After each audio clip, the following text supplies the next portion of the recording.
মুখে স্বীকারোক্তি দিতে হবে আমাদের রব আল্লাহ। জোরে বলেন আমাদের রব কে? এক নম্বর, আমার মুখে স্বীকারোক্তি দিতে হবে আমার আল্লাহ। আমি ঈমান আনলাম অদৃশ্যের উপরে আল্লাহ তাআলাকে না দেখে। আল্লাহ পাক রব্বুল আলামিন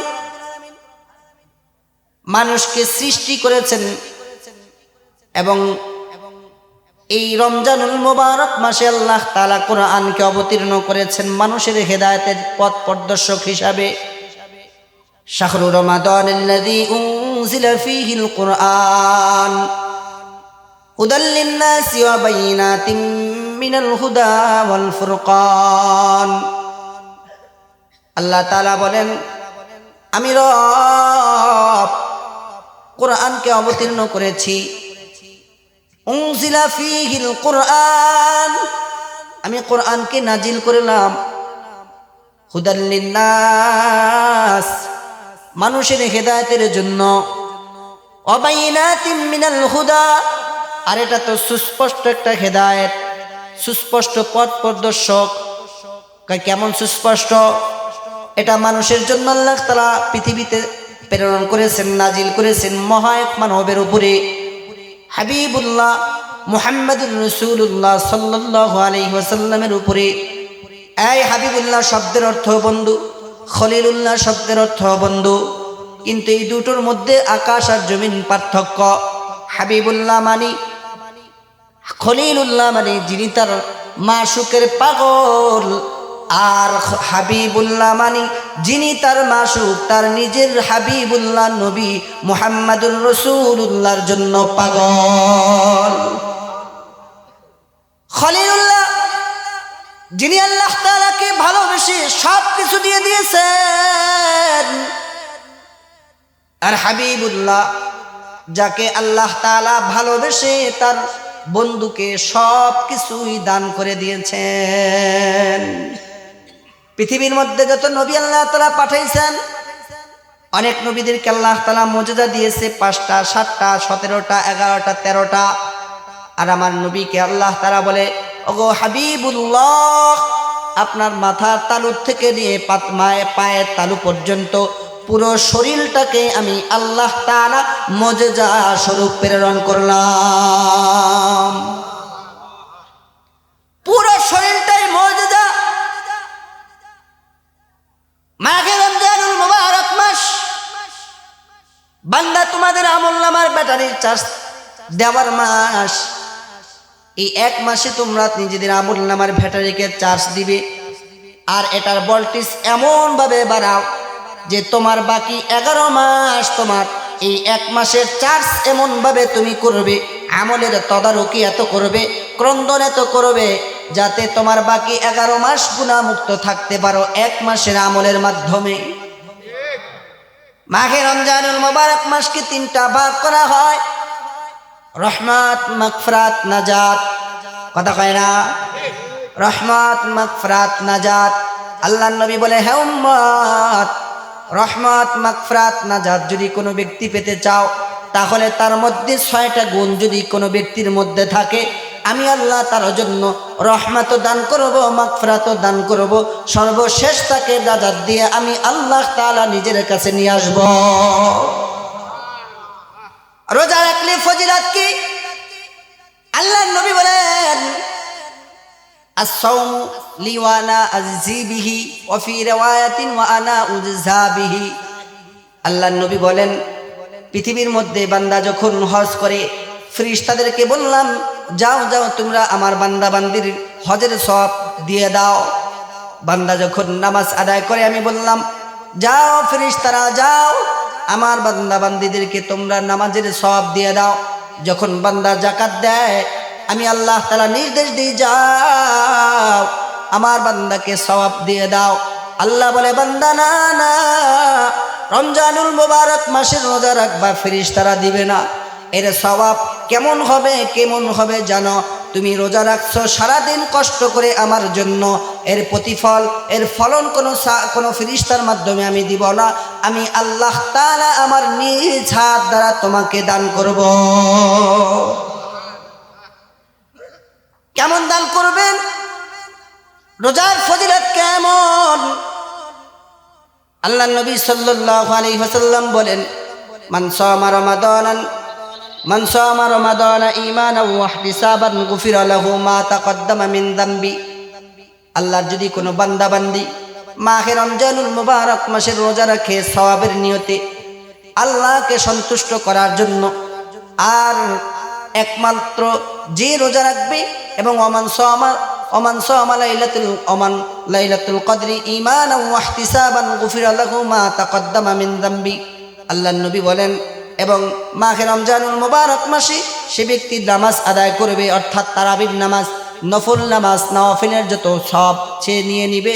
আল্লাহর নবী বলেন, বান্দার আমল নামায় এই যে সবগুলো রমজানের সওয়াব যে নিয়ে নিল, এর সওয়াব কেমন হবে জানো? তার পিছনে সব গুনাহগুলোকে আল্লাহ তাআলা। সিয়াম শুরু হয়েছে কোথার থেকে? সিয়াম এটা আরবি শব্দ, বাংলা অর্থ হলো উপবাস থাকা।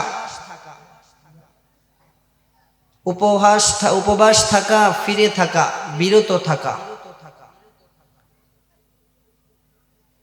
আদম আলাইহিস সালাতু ওয়াস সালামকে আল্লাহ তাআলা জান্নাতে থাকার জন্য দিলেন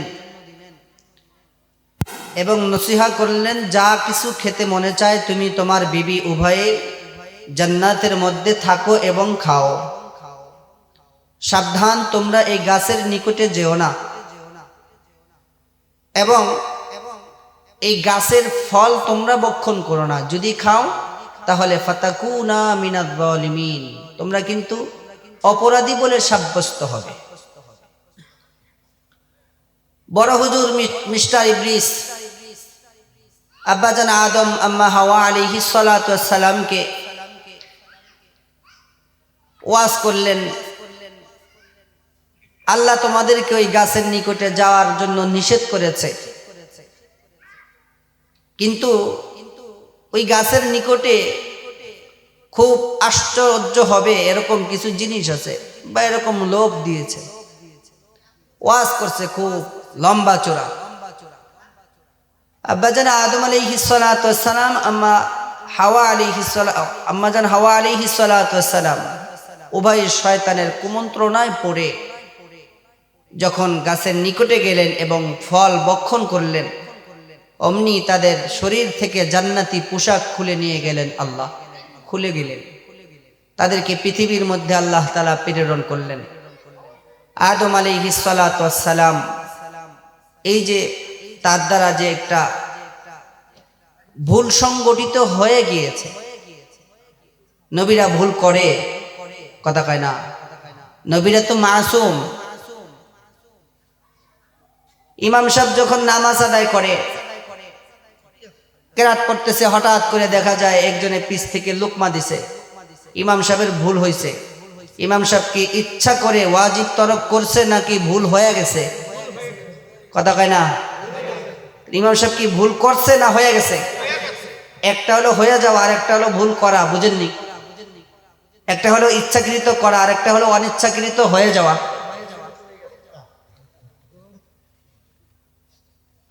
আব্বাজান আদম আলাইহিস সালাতু ওয়াস সালাম পৃথিবীর মধ্যে আসার পরে দুইজন দুই জায়গার মধ্যে, এক জায়গায় না।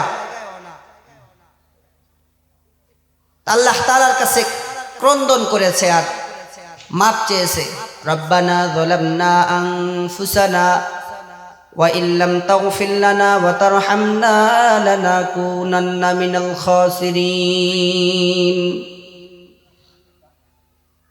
আল্লাহ, আমি আমার নফসের উপরে সীমাহীন জুলুম করলাম, আল্লাহ অপরাধ করে ফেলেছি, বুঝতে পারি নাই গাছের নিকটে কেন যাওয়ার জন্য নিষেধ করেছিলেন। কিন্তু আপনার কথা, শয়তান এমনভাবে কুমন্ত্রণা দিয়েছিল আমাদেরকে, ওই গাছের নিকটে গেলাম এবং ওখান থেকে আমাদেরকে ফল ভক্ষণ করাইল, অপরাধী বলে সাব্যস্ত হয়ে গেলাম। আয় রব, নিজেদের উপরে সীমাহীন জুলুম করে ফেলেছি। এক বর্ণনা আসছে, আব্বাজান আদম আলাইহিস সালাতু ওয়াস সালাম নিজের ভুলকে স্বীকার করে লজ্জার কারণে 350 বছর পর্যন্ত মাথাকে উপর দিকে উঠান নাই। কয় আমি যে অপরাধ করে ফেলেছি, এই চেহারা নিয়ে আমি আমার রবের কাছে কেমনে তাকাবো, আমার চেহারা আমি আমার মুখকে কিভাবে আল্লাহকে দেখাবো। ক্রন্দন করতে করতে চোখ দিয়ে পানি পড়তে পড়তে লালা হয়ে গেছে, কালো দাগ পড়ে গিয়েছে এবং আল্লাহ তাআলার কাছে যখন মাপ চেয়েছে, ক্ষমা চেয়েছে, আল্লাহ পাক রব্বুল আলামিন তাদেরকে মাফ করে দিয়েছেন এবং আরাফার ময়দানে স্বামী স্ত্রীকে আল্লাহ তাআলা আবার পুনরায় একত্রিত করে দিয়েছেন। এজন্য আরাফা শব্দের অর্থ হলো পরিচিতি। আরাফা শব্দের অর্থ কি? পরিচিতি। আদম আলাইহিস সালাতু ওয়াস সালাম নিজের অপরাধ স্বীকার করে এখানে আল্লাহ তাআলার কাছে থেকে যখন ক্ষমা চেয়ে নিয়েছেন, এরপরে আবার আল্লাহ তাআলার নবী এই জায়গার মধ্যে 40 বছর পর্যন্ত এক বর্ণনায় রোজা রেখেছেন। মুসা আলাইহিস সালাতু ওয়াস সালামের উপরে যখন আল্লাহ তাআলা তুর পর্বতে ডেকে নিয়ে তার উপরে তাওরাত কিতাব অবতীর্ণ করেছেন, কিতাব অবতীর্ণ হওয়ার পরে মুসা আলাইহিস সালাতু ওয়াস সালাম 40 দিন পর্যন্ত রোজা রেখেছেন। এমনি ভাবে ঈসা আলাইহিস সালাম, দাউদ আলাইহিস সালাতু ওয়াস সালাম, নবী আম্বিয়া ইকরামরা ওনাদের কয়েকজনের নামে বর্ণনা আছে এরকম, একদিন ব্যতীত একদিন পর পর সারা বছর রোজা রাখতেন। আল্লাহ বলে ইয়া আইয়ুহাল্লাযীনা আমানু কুতিবা আলাইকুমুস সিয়াম, হে ঈমানদারগণ তোমাদের উপরে রোজাকে ফরজ করা হয়েছে, কামা কুতিবা আলাল্লাযীনা মিন ক্বাবলিকুম, যেরকম ভাবে তোমাদের পূর্ববর্তী লোকদের উপরে ফরজ করেছিলাম, ফরজ করা হয়েছিল, লাআল্লাকুম তাত্তাকুন, যাতে করে তোমরা মুত্তাকি হতে পারো। তার মানে তোমাদের উপরে একা আমি আল্লাহ তাআলা রোজা ফরজ করেছি তা না, তোমাদের পূর্ববর্তী যারা ছিল তাদের উপরে আমি আল্লাহ তাআলা রোজা ফরজ করেছিলাম। তারা কিভাবে রোজা রেখেছে ওখান থেকে তোমরা শিখবে এবং তা অনুযায়ী যদি আমল করো তাহলে তোমরা মুত্তাকি হবে, তাকওয়াবান হবে। হযরত ওমর রাদিয়াল্লাহু তাআলা আনহু আলী রাদিয়াল্লাহু তাআলা আনহুর কাছে জিয়া বলে, ভাই আমাকে তাকওয়ার মাসআলা বুঝান, তাকওয়া কাকে বলে? হযরতে ওমর রাদিয়াল্লাহু তাআলা আনহু শেরে খোদা আলী রাদিয়াল্লাহু তাআলা আনহুর কাছে গেছে তাকওয়ার মাসআলা শিক্ষা করার জন্য। আলী রাদিয়াল্লাহু তাআলা আনহু নাকে দুনিয়ার একটা এক্সাম্পল দিয়েছে, উপমা দিয়েছে। আর আপনি কি দুনিয়ার মধ্যে কাঁটাযুক্ত পথ যেখান দিয়ে ওখান দিকে কি চোখ বুজা চলতে থাকেন নাকি খুব সতর্কতার সাথে চলতে থাকেন? হযরতে ওমর বলে, ও ভাই আলী গো, আমি যখন কাঁটাযুক্ত পথ দিয়ে যখন পথ অতিক্রম করতে থাকি, চলতে থাকি, খুব সতর্কতার সাথে চলতে থাকি যেন আমার শরীরের মধ্যে যেন কোনোভাবেই আঘাত না লাগতে পারে, কাঁটা না বিঁধতে পারে। আলী রাদিয়াল্লাহু তাআলা আনহু বলে, ভাই তাকওয়ার মাসআলা তো এটাই, আপনি দুনিয়ার মধ্যে চলবেন, এই দুনিয়ার মধ্যে চলতে হলে আপনাকে খুব বাইসা চলতে হবে, সাবধানতার সাথে অবলম্বন করতে হবে পথ। গুনাহ চতুর্মুখী আপনাকে আঞ্জায়া ধরবে, কিন্তু এই গুনাহ থেকে আপনাকে বেঁচে থাকতে হবে। কিভাবে? যেরকম আপনি কাঁটাযুক্ত পথ দিয়ে খুব সতর্কতার সাথে চলাফেরা করেন, দুনিয়ার মধ্যে যখন দেখবেন গুনাহ আপনার সামনে সংগঠিত হয়ে যাবে, ও জায়গার মধ্যে থেকে আপনি খুব সতর্কতার সাথে চলবেন। এটাই হলো মুত্তাকি, এটাই হলো একজন পরহেজগার ব্যক্তির গুণ, এটাই হলো তাকওয়া। নিজেকে নিজে সেফটি করে রাখবেন। দুনিয়ার মধ্যে চলতে হবে, কিন্তু গুনাহ আপনাকে চতুর্মুখী আটকিয়ে ধরবে। কিন্তু আপনাকে যেন গুনাহ কোনো মতে আটকা না রাখতে পারে। আমাদের ওস্তাদরা আমাদেরকে তাকওয়ার মাসআলার শিক্ষা দিতে গিয়ে একটা এক্সাম্পল দিছে বাইং মাছের সাথে। একটা পুকুরের মধ্যে, ডাঙ্গার মধ্যে অনেক মাছ বসবাস করে। বাইং মাছও কাদার মধ্যে থাকে। তুলনামূলক অন্য অন্য সব মাছের চাইতে বাইং মাছ কাদার মধ্যে বেশি থাকে, কিন্তু তার শরীরের মধ্যে কাদা লাগে না। আমাদেরকে তাকওয়ার মাসআলা পড়াবার সময় বুঝাইছেন, তুমি দুনিয়ার মধ্যে চলবে, চতুর্মুখী গুনাহ যখন দেখবে ওই মুহূর্তে সব মানুষও চলাফেরা করবে, তুমিও চলবে।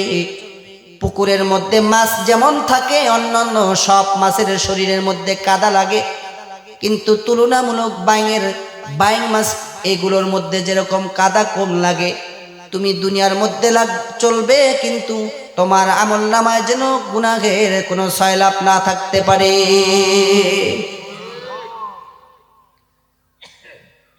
এজন্য আল্লাহ বলে লাআল্লাকুম তাত্তাকুন, তোমাদের উপরে রোজাকে ফরজ করা হয়েছে যাতে করে তোমরা মুত্তাকি হতে পারো। এখন রোজা কাকে বলা হয়? রোজা বলা হয় সুবে সাদেক থেকে নিয়ে সূর্যাস্ত পর্যন্ত সমস্ত খানা বলতে মুখ দিয়ে যা খাওয়া হয় সব কিছুই খানাপিনার মধ্যে অন্তর্ভুক্ত। সমস্ত খানাপিনা এবং জৈবিক চাহিদা থেকে ফিরে থাকাকে শরীয়তে রোজা বলা হয়। রোজা কার উপরে ফরজ? মুহাদ্দিসিনে কিরাম বলেন, আকেল বালেক স্বাধীন সুস্থ মস্তিষ্ক নরনারীর উপরে রোজা ফরজ। রোজা না রাখা হারাম। রমজান মাসের রোজা না রাখা হারাম। আর এই রোজাকে অস্বীকার যদি করে সে ব্যক্তি কাফের হয়ে যাবে। আল্লাহ না করুন যদি কোনো ব্যক্তি বলে ফেলায় ওর ঘরের মধ্যে খাবার নাই, এই কারণে ও রোজা রাখে, আমার বাড়িতে অনেক খাবার মজুদ আছে, আমি রোজা রাখবো কেন? তাহলে ফিকহ শাস্ত্রবিদগণ বলে এই ব্যক্তি এই কথা বলার সাথে সাথে সে বেঈমান হয়ে যাবে। নাউজুবিল্লাহ। এই মেয়া খানা থাকলেই রোজা রাখে না, আর খানা না থাকলে রোজা রাখে, এ বক্তব্য সুস্থ মস্তিষ্ক কোনো মানুষের মুখ দ্বারা বের হতে পারে? যদি কেউ বলে সে সুস্থ না অসুস্থ, কথা কয় না, সুস্থ না অসুস্থ? অসুস্থ, মানসিক রোগী। কাজেই এমন কোন শব্দ যেন আমার মুখ দিয়ে চয়ন আমি না করি, না বের করি, যার দ্বারা আমি হালাক হয়ে যাই, ঈমান আমার থেকে দূরে চলে যায়। আল্লাহ নবী সাল্লাল্লাহু আলাইহি ওয়াসাল্লাম বলেন, বুনিয়াল ইসলামু আলা খামসিন শাহাদাতি আল্লা ইলাহা ইল্লাল্লাহ ওয়া আন্না মুহাম্মাদান রাসূলুল্লাহ ওয়া ইকামিস সালাহ ওয়া ইতাইজ যাকাত ওয়াল হজ্জ ওয়াল সাওমি রমাদান। ইসলামের বুনিয়াদ হলো 5টা জিনিসের উপরে, ইসলামের ভিত্তি হলো 5টি জিনিসের উপরে।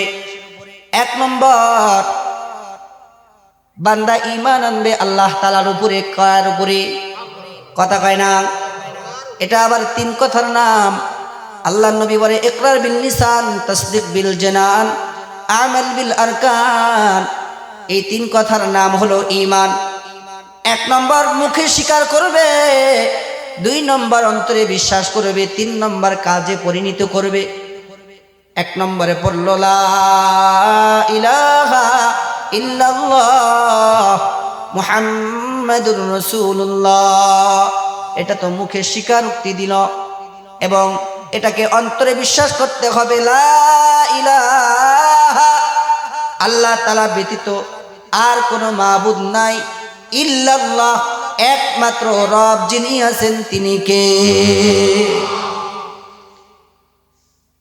এবং বিশ্বাস করবে মুহাম্মদ সাল্লাল্লাহু আলাইহি ওয়াসাল্লাম আল্লাহ তাআলার রাসূল এবং নবীজি আমার আপনার জন্য এমন একজন অনুসরণীয় ব্যক্তিত্ব, তার পদঙ্ক অনুসরণ করা ব্যতীত কোনো মানুষ জান্নাতে যাওয়া সম্ভব নয়। আল্লাহ নবী সাল্লাল্লাহু আলাইহি ওয়াসাল্লাম বলেন, ইন্না বানি ইসরাঈলা তাফাররাকাত আলা 72 মিল্লাহ ওয়া সাতাফতারিকু উম্মতি আলা 73 মিল্লাহ কুল্লুহুম ফিন্নার ইল্লা মিল্লাতান ওয়াহিদা ক্বালু মান হিয়া ইয়া রাসূলুল্লাহ ক্বালা মা আনা আলাইহি ওয়া আসহাবি। সাহাবায়ে কেরামদেরকে আল্লাহর নবী বললেন, পূর্ববর্তী নবীদের উম্মতদের কাতার হয়েছে হবে 72টা, আমি নবীর উম্মতদের কাতার হবে আর একটা বেশি 73টা। তার মধ্যে 72 কাতারই হবে জাহান্নামী, এক কাতার হবে জান্নাতি। সাহাবায়ে কেরাম বললেন, ক্বালু মান হিয়া ইয়া রাসূলুল্লাহ, সে দলটা কারা হবে কারা? আল্লাহর নবী বললেন, ক্বালা মা আনা আলাইহি ওয়া আসহাবি, যারা আমি এবং আমার সাহাবাদের পদঙ্ক অনুসরণ করবে তারাই হবে হেদায়েতপ্রাপ্ত। 1 নম্বর, মুখের স্বীকারোক্তি দিতে হবে আমাদের রব আল্লাহ। জোরে বলেন আমাদের রব কে? 1 নম্বর, আমার মুখের স্বীকারোক্তি দিতে হবে আমার আল্লাহ। আমি ঈমান আনলাম অদৃশ্যের উপরে আল্লাহ তাআলাকে না দেখে। আল্লাহ পাক রব্বুল আলামিন মানুষকে সৃষ্টি করেছেন এবং এই রমজানুল মুবারক মাসে আল্লাহ তাআলা কোরআনকে অবতীর্ণ করেছেন মানুষের হেদায়েতের পথ প্রদর্শক হিসাবে। শাহরু রমাদানাল্লাযী উনজিলা ফীহিল কুরআন হুদাল লিন্নাসি ওয়া বাইয়িনাতিম মিনাল হুদা ওয়াল ফুরকান। আল্লাহ তাআলা বলেন, আমি রব কোরআনকে অবতীর্ণ করেছি। উনজিলা ফীহিল কুরআন, আমি কোরআনকে নাজিল করলাম। হুদাল লিন্নাস, মানুষের হেদায়েতের জন্য। ওয়া বাইয়িনাতিম মিনাল হুদা, আর এটা তো সুস্পষ্ট একটা হেদায়েত, সুস্পষ্ট পথ প্রদর্শক। কেমন সুস্পষ্ট? এটা মানুষের জন্য আল্লাহ তাআলা পৃথিবীতে প্রেরণ করেছেন, নাজিল করেছেন মহায়ক মানবের উপরে হাবিবুল্লাহ মুহাম্মদুর রাসূলুল্লাহ সাল্লাল্লাহু আলাইহি ওয়াসাল্লামের উপরে। এই হাবিবুল্লাহ শব্দের অর্থ বন্ধু, খলিলুল্লাহ শব্দের অর্থ বন্ধু, কিন্তু এই দুটোর মধ্যে আকাশ আর জমিন পার্থক্য। হাবিবুল্লাহ মানি, খলিলুল্লাহ মানে যিনি তার মাশুকের পাগল, আর হাবিবুল্লাহ মানি যিনি তার মাশুক, তার নিজের হাবিবুল্লাহ নবী মুহাম্মদুর রাসূলুল্লাহর জন্য পাগল। খলিলুল্লাহ যিনি আল্লাহ তাআলাকে ভালোবেসে সব কিছু দিয়ে দিয়েছেন, আর হাবিবুল্লাহ যাকে আল্লাহ তাআলা ভালোবেসে তার বন্ধুকে সব কিছুই দান করে দিয়েছেন। পৃথিবীর মধ্যে যত নবী আল্লাহ তাআলা পাঠাইছেন, অনেক নবীদেরকে আল্লাহ তাআলা মুজিজা দিয়েছে 5টা 7টা 17টা 11টা 13টা। আর আমার নবীকে আল্লাহ তাআলা বলে, ওগো হাবিবুল্লাহ, আপনার মাথার তালু থেকে নিয়ে পায়ের তালু পর্যন্ত পুরো শরীরটাকে আমি আল্লাহ তাআলা মুজিজা স্বরূপ প্রেরণ করলাম। পুরো শরীরটাই মুজিজা। মাঘে রমজানুল মুবারক মাস, বান্দা তোমাদের আমলনামার ব্যাটারির চার্জ দেওয়ার মাস। এই 1 মাসে তোমরা নিজেদের আমলনামার ব্যাটারিকে চার্জ দিবে, আর এটার ভোল্টেজ এমন ভাবে বাড়াও যে তোমার বাকি 11 মাস তোমার এই 1 মাসের চার্জ এমন ভাবে তুমি করবে, আমলের তদারকি এত করবে, ক্রন্দন এত করবে, যাতে তোমার বাকি 11 মাস গুনাহমুক্ত থাকতে পারো 1 মাসের আমলের মাধ্যমে। মাহে রমজানুল মুবারক মাসকে 3টা ভাগ করা হয়, রহমত, মাগফিরাত, নাজাত। কথা কয় না? রহমত, মাগফিরাত, নাজাত। আল্লাহর নবী বলে, হে উম্মত, রহমত, মাগফিরাত, নাজাত যদি কোনো ব্যক্তি পেতে চাও, তাহলে তার মধ্যে 6টা গুণ যদি কোনো ব্যক্তির মধ্যে থাকে, আমি আল্লাহ তার জন্য রহমত দান করব, মাগফিরাত দান করব, সর্বশেষ তাকে নাজাত দিয়ে আমি আল্লাহ তাআলা নিজের কাছে নিয়ে আসব। রোজা রাখলে ফজিলত কি? আল্লাহর নবী বলেন, আস-সাওমু লি ওয়া আনা আজজি বিহি ওয়া ফি রিওয়ায়াতিন ওয়া আনা উজজা বিহি। আল্লাহর নবী বলেন, পৃথিবীর মধ্যে বান্দা যখন হজ করে, ফেরেশতাদেরকে বললাম, যাও যাও তোমরা আমার বান্দা বান্দির হজের সওয়াব দিয়ে দাও। বান্দা যখন নামাজ আদায় করে, আমি বললাম, যাও ফেরেশতারা যাও, আমার বান্দা বান্দিদেরকে তোমরা নামাজের সওয়াব দিয়ে দাও। যখন বান্দা যাকাত দেয়, আমি আল্লাহ তাআলা নির্দেশ দিই, যাও আমার বান্দাকে সওয়াব দিয়ে দাও। আল্লাহ বলে, বান্দা না না, রমজানুল মুবারক মাসের রোজা রাখবা, ফেরেশতারা দিবে না। এর সওয়াব কেমন হবে জানো? তুমি রোজা রাখছো সারাদিন কষ্ট করে আমার জন্য, এর প্রতিফল, এর ফলন কোনো ফেরেশতার মাধ্যমে আমি দিব না, আমি আল্লাহ তাআলা আমার নিজ হাত দ্বারা তোমাকে দান করব। কেমন দান করবেন? রোজার ফজিলত কেমন? আল্লাহ নবী সাল্লাল্লাহু আলাইহি ওয়াসাল্লাম বলেন, মান সামা রমাদানা ঈমানান ওয়া ইহতিসাবান গুফিরা লাহু মা তাকদ্দামা মিন যামবি। আল্লাহর যদি কোনো বান্দা বান্দি মাহে রমজানুল মুবারক মাসের রোজা রাখে সওয়াবের নিয়তে, আল্লাহকে সন্তুষ্ট করার জন্য, আর একমাত্র যে রোজা রাখবে, এবং ওমান সামা লাইলাতুল কদরি ঈমানান ওয়া ইহতিসাবান গুফিরা লাহু মা তাকদ্দামা মিন যামবি। আল্লাহর নবী বলেন, এবং মাহে রমজানুল মুবারক মাসে সে ব্যক্তি নামাজ আদায় করবে, অর্থাৎ তারাবির নামাজ, নফল নামাজ, নওয়াফিলের যত সব সে নিয়ে নিবে। আল্লাহর নবী বলেন, বান্দার আমল নামায় এই যে সবগুলো রমজানের সওয়াব যে নিয়ে নিল, এর সওয়াব কেমন হবে জানো? তার পিছনে সব গুনাহগুলোকে আল্লাহ তাআলা মাফ করে নিষ্পাপ বানায় দিবেন। এখন রোজা রাখলে বান্দার মুখে দুর্গন্ধ হতে পারে কিনা? কথা কয় না? মাহে রমজানুল মুবারক মাস যখন শুরু হয়, বান্দাকে আল্লাহ তাআলা কত ইহসান করেছেন। আল্লাহর নবী সাল্লাল্লাহু আলাইহি ওয়াসাল্লাম বলে, মাহে রমাদানুল মুবারক যখন শুরু হয়, তখন তোমাদের জন্য আল্লাহ পাক রব্বুল আলামিন জান্নাতের আসমানের দরজাসমূহ তোমাদের জন্য খুলে দেন, এবং জাহান্নামের সব দরজাগুলোকে তোমাদের জন্য বন্ধ করে দেন। কে বলে? রমজানুল মুবারক মাস, এটা তো বান্দা আমল করবে, আর এর প্রতিদান আমি আল্লাহ তাআলা দিব অসংখ্য, অগণিত তা না। ওয়া আনা উজজা বিহি। স্বামী স্ত্রী এক জায়গায় বসে গপ্প করতেছে, বিবি বলে, তুমি আমাকে কেমন ভালোবাসো? এইটা কেমনে বুঝাই তোমারে?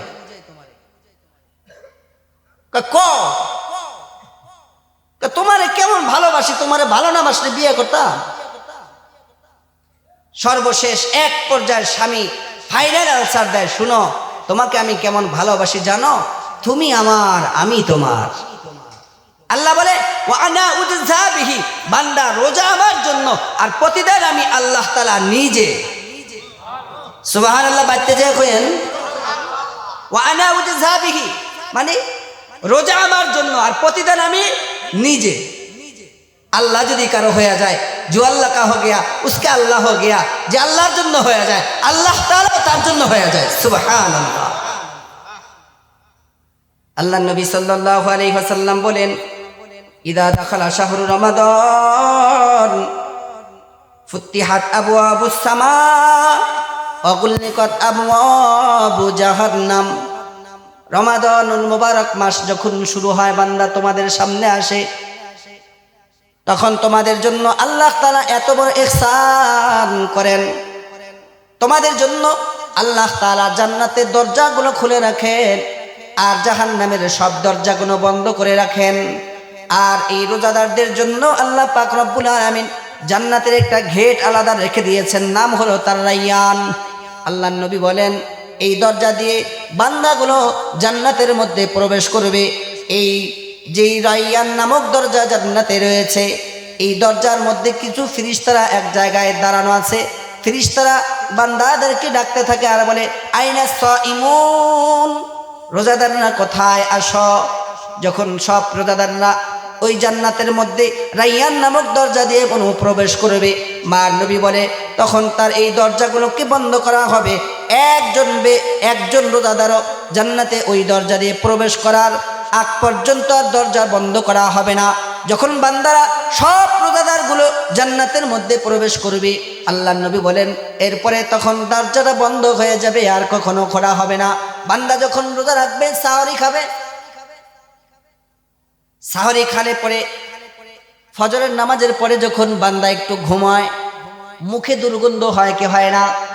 কথা কয় না? ওয়াল্লাযী নাফসি বিয়াদি লা খুলুফু ফামিস সাইমি আতিয়াবু ইনদাল্লাহি তাআলা মিন রিহিল মিস্ক। আল্লাহর নবী বলেন, দুনিয়ার মানুষ তোমাদের মুখের দুর্গন্ধ হতে পারে রোজা রাখলে, সাহরি খাইলে পরে, জানো এই দুর্গন্ধটা আমি রবের কাছে কত প্রিয়। মিশকে আম্বার আছে জান্নাতের মধ্যে, ওইটার সুঘ্রাণটা যত আমার কাছে প্রিয়, তার চাইতে আমি রোজাদার ব্যক্তির মুখের দুর্গন্ধ আমি রব্বুল আলামিনের কাছে মিশকে আম্বার চাইতেও অধিক প্রিয়। ওয়াল্লাযী নাফসি বিয়াদি, আল্লাহর নবী বলেন ওই সত্তার কসম, যে সত্তার হাতে আমার জান, যে সত্তার হাতে আমার হায়াত মওয়াত, ওই সত্তার শপথ করে বলতেছি, বান্দা যখন রোজা রাখবে তার মুখের দুর্গন্ধ হবে, এই দুর্গন্ধটা আল্লাহ সুবহানাহু ওয়া তাআলার কাছে মিশকে আম্বার চাইতেও আরো অধিক প্রিয় হয়ে যায়। বান্দার সবচেয়ে আনন্দের মুহূর্ত হলো দুইটা। কয়টা? সবচেয়ে আনন্দের মুহূর্ত হলো দুইটা। আল্লাহ নবী সাল্লাল্লাহু আলাইহি ওয়াসাল্লাম বলে, এক নম্বর আনন্দের মুহূর্ত হলো বান্দা শোন, আনন্দ যখন তুমি ইফতারের সামনে করে বসে থাকবে, পানিও মজুদ আছে, খাবারও পর্যাপ্ত পরিমাণের সামনে আছে, কিন্তু ইফতার করে না।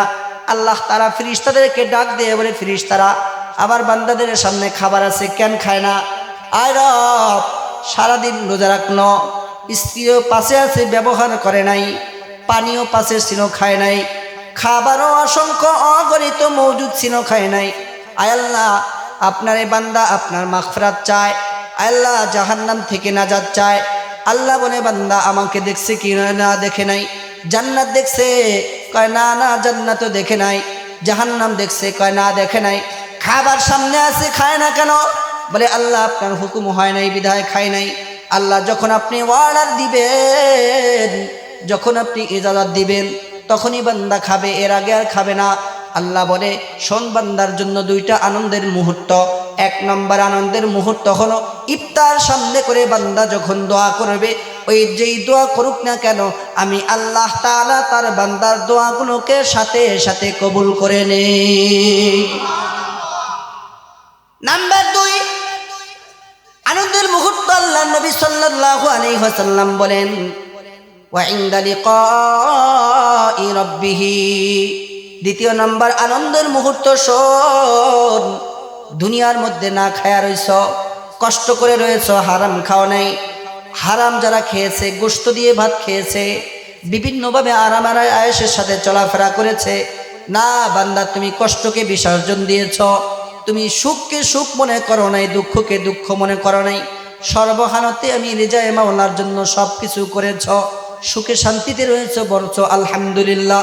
বান্দা শোন, যখন বান্দা তুমি ইফতার সামনে করে আমার কাছে ক্ষমা চেয়েছিলা, মাফ চেয়েছিলা, চোখের পানি ছেড়ে আমি আল্লাহ তাআলা তোমাদেরকে মাফ করে দিয়েছিলাম। আর দ্বিতীয় নম্বর আনন্দ হলো যখন বান্দা আশিক তার মাশুককে যখন সরাসরি সামনাসামনি আল্লাহকে জান্নাতে দেখবে, আল্লাহর নবী বলে ওই সময়টা উম্মতদের জন্য, বান্দার জন্য সবচাইতে বড় আনন্দের মুহূর্ত। এক্সাম্পল দিলে সহজে বুঝে আসবে। একজন অপরাধী অপরাধ করে ফেলেছে, উনি জানতে পারলেন এই কাজ করলে পরে উনি আমাকে মাফ করে দিবেন, ওই কাজগুলোই করল। কিন্তু রায় হলো তোমাকে মাফ করে দেওয়া হয়েছে, তুমি এখন নিষ্পাপ, তুমি বিকসুর খালাস, তুমি এখন মুক্ত বাতাসে ঘুরতে পারো। এই অপরাধী ব্যক্তি মনে করলেন, আমার এই দুঃখের সময় যে ব্যক্তি আমাকে এই কষ্ট থেকে আমাকে উদ্ধার করলো, আমাকে সব অপরাধগুলোকে ক্ষমা করে দিল, এই ব্যক্তিকে একটু দেখা দরকার। আল্লাহর বান্দা তখন ওই বিচারককে কোনো এক সময় দেখার জন্য যায়, কয় না না সাবধান, এত সহজে দেখা সম্ভব না। ওনাকে কাছে যাওয়ার জন্য প্রথমে এক সিকিউরিটি থাকে, এটার থেকে অনুমতি নিয়ে যেতে হয়, তারপরে আরো এরকম দরজা থাকে, কপাট থাকে, সর্বশেষ হাই সিকিউরিটি থাকে, তারপরে তার সাথে দেখা করতে হয়, মোলাকাত করতে হয়। আল্লাহ বলে, ও বান্দা, দুনিয়ার মধ্যে নামাজ পড়ছো, আমি আল্লাহ তাআলাকে দেখো নাই, হজ করছো, আমি আল্লাহ তাআলাকে দেখো নাই, যাকাত দিছো, আমি আল্লাহ তাআলাকে দেখো নাই, তুমি যা কিছু করেছো আমাকে না দেখে করেছো। তোমার আনন্দের মুহূর্ত হলো জান্নাতের মধ্যে আমি রব যখন বান্দাকে দিদার দিব, ৭০,০০০ পর্দার আড়ালে দিব না, সরাসরি ৭০,০০০ পর্দার আড়াল সব সরায়া আল্লাহ তাআলা বলবে, ফেরেশতারা সব পর্দাগুলো সরাও, আমার বান্দাগুলো আমাকে না দেখে ইবাদত করছে, দেখতে পারে নাই, ওদের মনের মধ্যে অনেক তৃষ্ণা আছে, আমি আল্লাহ তাআলাকে দেখার জন্য সব পর্দাগুলো সরায়া দে। আমি আল্লাহ আমার বান্দা বান্দির সাথে সরাসরি মোলাকাত দিতে চাই। আল্লাহর নবী বলেন, ওই দিনটা হলো বান্দার সবচেয়ে বড় আনন্দের মুহূর্ত। রবকে যখন দেখবে, জান্নাতীরা পুরুষরা যখন আল্লাহ তাআলাকে দেখবে, ওখান থেকে যখন আবার বাসার মধ্যে আসবে, মহিলারা যখন আল্লাহ তাআলাকে দেখবে, ওখান থেকে যখন বাসার মধ্যে আসবে, বিবি বলবে, ও স্বামী আমার, তোমার চেহারা যেরকম নূর চমকাইতেছিল, আজকে তো দেখি তোমার চেহারা আরো বেশি উজ্জ্বলিত হয়ে গেছে, তোমার চেহারার মধ্যে নূর চমকাচ্ছে। আল্লাহর বান্দা মুহাম্মদুর রাসূলুল্লাহ সাল্লাল্লাহু আলাইহি ওয়াসাল্লাম বলে, শোন, ওই দিনকে আবার স্বামীগুলো বিবিদেরকে বলতে থাকবে, ও বিবি আমার, আজকে যে তুমি আল্লাহ তাআলার দিদার করেছ, দিদার হয়েছে তোমার সাথে, আল্লাহর সাথে, আল্লাহ তাআলার নূর তোমার চেহারার মধ্যে আসছে, আমার চেহারার মধ্যে আসছে, তোমাকেও সুন্দর দেখা যায়, আল্লাহ তাআলা নূর দিয়ে তোমাকেও নূরান্বিত করেছে, আমাকেও নূরান্বিত করে দিয়েছে। এটা হলো আনন্দের মুহূর্ত। মায়ের নবী বলে, হে উম্মত, রমজানুল মুবারক মাসে আমি আল্লাহ তাআলা কোরআনকে অবতীর্ণ করলাম। এই রমজানুল মুবারক মাসে রমজান তোমাদের জন্য সুপারিশ করবে। জানো কি তোমার জন্য রমজান সুপারিশ করবে, কোরআন সুপারিশ করবে। কোরআন আল্লাহ তাআলাকে ডেকে বলবে, আয় আল্লাহ, আপনি এই ব্যক্তিকে মাফ করে দিবেন না কেন? সারাদিন সে অনাহার ছিল, আল্লাহ কোরআনকে তেলাওয়াত করছে, সারা রাত ঘুমাইতে পারতো, ঘুমায় নাই, আল্লাহ ইবাদতের মধ্যে কাটাইছে, আপনি তাকে কেন মাফ করবেন না? ফাশাফিনি ফি, আল্লাহ আপনি তার জন্য আমার সুপারিশকে গ্রহণ করে নেন। অমনি ভাবে সিয়াম ডাক দিয়ে বলবে, কোরআন যেরকম ভাবে আল্লাহ তাআলার কাছে বান্দার জন্য সুপারিশ করেছে, রোজা বলবে, আয় আল্লাহ, মানাতুহু তাআম ওয়াশ শাহওয়াতি বিন-নাহার, আয় আল্লাহ আমি তাকে খাবার থেকে বিরত রেখেছিলাম, বিবির সহবাস করার থেকে আমি তাকে বিরত রেখেছিলাম, সমস্ত খারাপ বিকাশ থেকে আমি আল্লাহ তাকে বিরত রেখেছিলাম, আপনি তাকে কেন মাফ করবেন না? উভয়ে যখন আল্লাহ তাআলার কাছে তার জন্য সুপারিশ করবে, আল্লাহ বলবে, ফায়ুশাফিআনে, যা রোজা যা, কোরআন যাও, আমি আমার বান্দা, তুমি তার জন্য যে আমার কাছে সুপারিশ করেছো, আমি রব আমার বান্দাকে তোমাদের সুপারিশের কারণে মাফ করে দিলাম।